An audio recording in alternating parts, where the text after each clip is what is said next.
وزیر اعلیٰ پنجاب مریم نواز شریف نے کہا ہے کہ پنجاب پہلا اور واحد صوبہ بن گیا ہے جہاں گورننس کا نیا ماڈل پیش کیا گیا ہے۔ عوام کی تکلیف اور مشکل کو محسوس کر کے پیرا فورس بنائی۔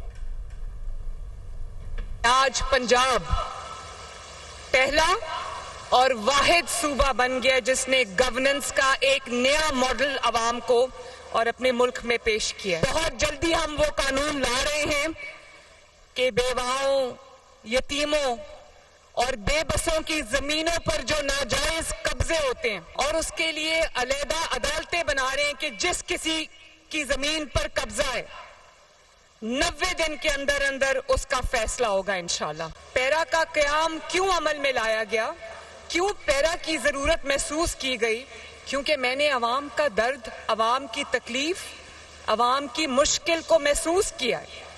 مجھے پتہ لگا ہے کہ جو آرٹیفیشل انفلیشن، جو قیمتیں بڑھا دیتے ہیں اور عوام کو مشکل کا سامنا کرنا پڑتا ہے، یہ جو پنجاب میں بدترین سیلاب آئے ہیں اس میں پیرا نے ریسکیو میں، ایویکیویشن میں، ریلیف آپریشنز میں جس طرح پیرا نے اپنا کردار ادا کیا ہے۔ بہت سارے جو ڈسٹرکٹس ہیں وہ ایسے ہیں جہاں پہ پنجاب میں اس وقت زیرو کرائم ہے ماشاءاللہ۔ میرا یہ خواب ہے کہ پنجاب ماؤں، بیٹیوں اور بہنوں کے لیے محفوظ ترین جگہ بنے اور انشاءاللہ ہم اس کے بہت قریب ہیں۔